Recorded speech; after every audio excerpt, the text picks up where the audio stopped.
Hey, Nellie, do you even realize what you've done? How could you neglect your duties as a wife and burden Sal like this? You're the worst wife ever. I'll teach you a lesson.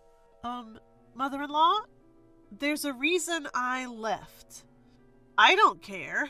We've decided to move to a brand new beautiful apartment. If you want to live with us, I'll tell you where it is. Mother-in-law probably still doesn't know the whole story. I thought this might actually work in my favor.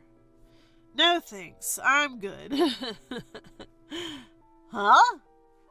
My name is Nellie, a 35-year-old office worker. I've been married to Sal for 5 years. He's currently 40, so there's a 5-year age gap between us.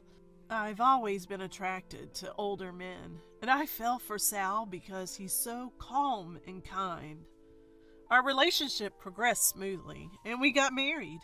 Our married life was pretty good. But a few months ago, I could see the end of our peaceful life. I've been laid off. What? Sal was suddenly laid off. The company was struggling due to an economic downturn. I never thought Sal would be laid off, especially since he worked for a major corporation. I assumed we'd continue to live comfortably on his good salary, but nothing in life is guaranteed. We were suddenly in a tight spot. I used to be a homemaker, but I decided to start working again. I reached out to the company I left when we got married, thinking they might not rehire me, but luckily they did. Apparently, someone had just quit after giving birth. This job saved us from a total crisis. If Sal could find another job, we'd be okay. But it's tough for middle-aged men to find work. So he could only get a part-time job, earning around $700 a month. My salary isn't that high either, since I'm returning to work after 5 years. It's just enough for the two of us to get by. Hey, our rent is high. Should we move somewhere cheaper? I think it'd be better to save some money. To make our lives easier, we needed to cut our fixed costs. We used to live in a nice apartment because of Sal's high salary. But we should face reality and move to an apartment that's hundreds of dollars cheaper. However, Sal quickly shot down my suggestion. No, we're not moving. Why not? If we move to a smaller, cheaper apartment, my mom will ask why. I didn't get it. We can just tell her the truth that you were laid off and things are tough now. When I said that, Sal's face turned red and he raised his voice. Stop it! Never tell my mom I was laid off. We can pay the rent with your salary and my earnings. We're fine as we are. I was shocked and frustrated. Is his pride and reputation more important than our well-being? Even if we can barely pay the rent, we're struggling and can't save any money. That's why I suggested moving. But once Sal's mind is made up, there's no changing it. So I had no choice but to give up. Our tough days continued, and then Sal said something unbelievable to me. Hey, is this all we're having for dinner today? We used to have more dishes back in the day. Are you slacking off now that you're working? You should balance things better. I was so frustrated by my husband's words that I snapped back. Times are tough, you know. I'm doing my best with both housework and my job. We have to cut back on food expenses because someone insists on living in this place due to their pride. Or maybe you could earn more. That'd be nice. When I made that provocative remark, my husband lost it. What the hell? Don't throw that in my face. Just watch. I'll get a job at a better company and earn more than you. That's my husband getting angry like that. He can be so tedious, but if this lights a fire under him, maybe it's for the best. However, the reality was that he couldn't find a full-time job and had to settle for part-time gigs. He wasn't studying or getting any certifications. He was just working part-time. Every time he went for an interview, he felt disrespected. especially by younger interviewers. Eventually, he gave up job hunting altogether. It was disappointing, especially after he had so passionately declared he'd earn more than me. But my problems weren't just with my husband. It was my mother-in-law. Mother-in-law is the person who does not hesitate to call me even though I am at work. She had already called over 10 times just this morning.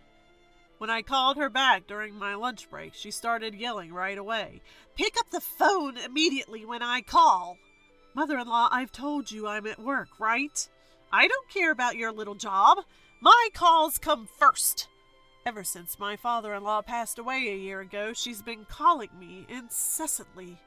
Most of her calls were about checking if I was supporting her son properly. And now that she's heard I've started working, she's been calling even more frequently during my work hours. So, have you talked to Sal about it? I haven't heard back from him. I'm sorry, but moving in together is difficult right now. I don't care about your opinion. There's no way Sal would oppose it. Well, he's also finding it a bit challenging. Plus, we're financially tight right now. That's impossible. Sal works at a big company. He must be earning well. I always find myself at a loss for words when she says this. My husband asked me not to tell her about his layoff, so I can't tell her the truth. She probably thinks I'm lying about our financial struggles. Her calls are relentless, not just during work hours, but also when I'm at home. Look, a wife should prioritize supporting her husband, and valuing your husband means valuing his mother. You haven't visited us in a while. You should come over. But I'm exhausted from my full-time job, and my husband's part-time job even takes up some of his weekends, so we hardly have any days off together. So, our days don't match. Sorry, both my husband and I are so busy that it's hard to coordinate our schedules. I don't care about your convenience. Besides, Sal is off on the weekends, right? One of you can come over. Mother-in-law seemed quite frustrated and kept pushing. I was about to reach my limit and decided to tell her the truth about my husband. Well, my husband is working on weekends too. What? What do you mean? Actually, just as I was about to spill the beans, my husband, who had been lounging on the sofa watching TV, rushed over and grabbed my phone. Mom! Sorry I haven't been able to visit lately. I'm working on a big project right now and even working on weekends. I promise I'll come to see you once things settle down. With that, he hung up and handed my phone back. Why did you do that without asking me? Why were you about to tell my mom everything? We should just be honest? She'll keep misunderstanding and nagging me forever. I don't want her to know. Just drop your silly pride for once. Shut up. You've been living off me and now you're talking back? He stormed off to his room. Life was already stressful, and on top of that, I had to deal with mother-in-law's snide remarks and my husband's selfishness. He always said his part-time day job was tough and never did any housework. He wasn't working full-time, just working on the weekends and maybe once or twice during the week. I wish he'd either find another job or at least help with the chores. Or, I want you to remember housework and take the initiative. He's not pulling his weight, and I'm the one earning more, yet he complains about everything. I decided to leave home for a while. I went back to my parents' house for about a week to make him realize the difficulty of household chores. I had told my parents everything about our situation. They kept saying, "You should get a divorce." But I didn't want to give up so easily. We had been married for 5 years, and it was a love marriage. If we were to divorce, I wanted to try everything possible to make it work. Sure enough, my husband called when I got to my parents. "Hey, when are you coming back? What about my dinner?" "I won't be back for a while. You'll have to do the chores yourself." "What? Stop joking and come back and do the chores." "No, I won't. I want you to understand how hard it is. Do all the cleaning, laundry, and cooking. You'll realize how tough it was for me to do all that while working." I hung up. He called several times, but I ignored them all. Life at my parents' was so comfortable. Chores were divided among the three of us, and my mom cooked delicious meals, saying, "You must be tired." It felt so good to have meals served without doing anything. I stayed at my parents' for about a week. I wanted to stay longer, but my workplace was far from my parents, and I thought my husband might have realized the difficulty of household chores by now. I returned home after a long time. I was worried the house might be a mess, but it was cleaner than I expected. However, something felt off. Could it be? I checked my husband's room and noticed his clothes and suitcase were missing. He must have gone to mother-in-law's. I called him. "What do you want now?" "Where are you?" "At my parents' house." "You didn't go there right after I left, did you?" "That's right." "What are you thinking? That defeats the purpose." "It's your fault for leaving in the first place. I'm angry. I'm not coming back." "What do you mean?" "I'm going to live with my mom." "You're moving back home?" "No, we rented a new apartment and moved in." "What?" I was confused. As I was searching for words, the voice on the phone changed. "Hey, Nellie, do you realize what you've done? How dare you abandon your duties and burden Sal? You're the worst wife ever. I'll teach you a lesson." "Look, mother-in-law, I had my reasons for leaving." "I don't care. We've moved to a new, beautiful apartment. You want to join, right? If you agree to live with us, I'll tell you where it is." She probably didn't know anything. I thought this might work to my advantage. "No, thanks." "What?" She was taken aback by my quick refusal. "So I won't be coming." "You mean you'll live alone? You've been relying on Sal. You can't survive on your own." "Don't worry. I earn enough to live by myself. If we're not living together, there's no need for us to be married. So I'll divorce him." "What?" Both mother-in-law and my husband sounded shocked. "Wait, Nellie, we don't need a divorce." "I can't continue this marriage. I want to get away from a useless husband like you." When I belittled him, mother-in-law was furious. "How dare you speak to Sal like that? We don't need a wife like you. Sal, divorce her now." "Well, I'll prepare the divorce papers. You'll regret this. It's too late to apologize now." "I'd say the same to you." She hung up. I'm sure mother-in-law and my husband will come here with the divorce papers. Things are moving in my favor. I've given up on him since he went back to mother-in-law without any remorse. He won't change. There's no need to be together. I started packing my things, expecting them to arrive soon. A few hours later, mother-in-law showed up alone. "Where's Sal?" "He doesn't need to see you. Here, he's already filled out his part.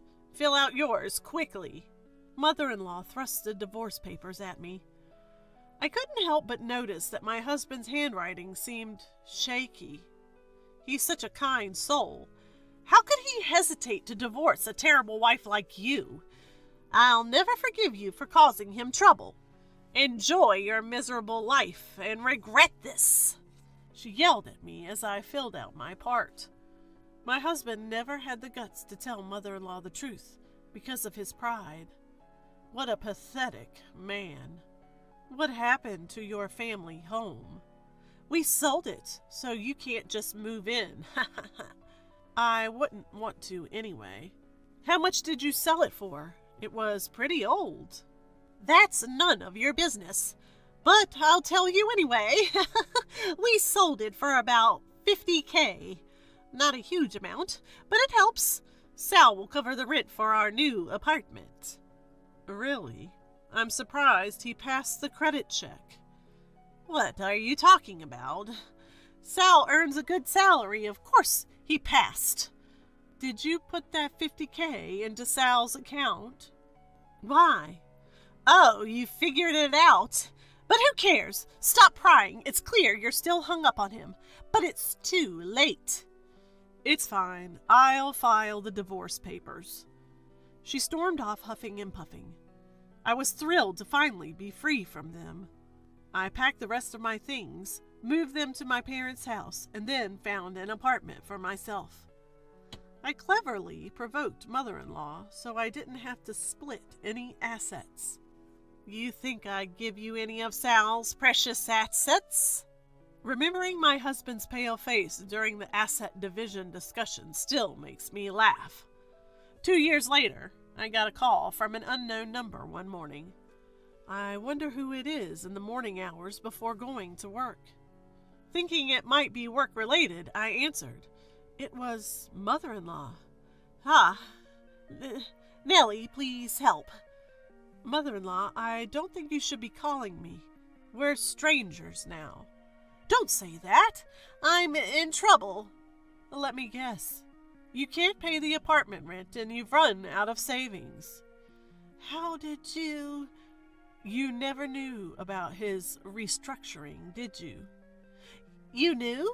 Yes. I tried to tell you many times, but Sal always stopped me. I'm so sorry, Nellie. Can you come back? No. He never tried to change, no matter how much I told him. And you always bullied me. I don't want to be with people like that ever again. Please, I'm at my wit's end. We don't even have food. According to mother-in-law, my husband kept up appearances, never revealing his restructuring. He paid the rent from the $50K mother-in-law got from selling the house. He also splurged occasionally, fearing mother-in-law would get suspicious if he didn't. Living like that, the $50K disappeared in no time, and it seems they're now broke.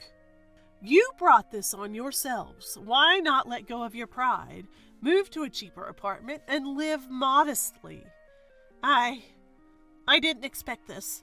I thought my talented son would support me, and I'd have a comfortable retirement. Mother-in-law sobbed.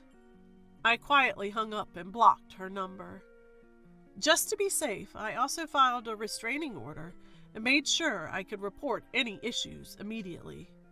Honestly, both mother and son only think about relying on others. I'll use them as a cautionary tale and strive to be independent.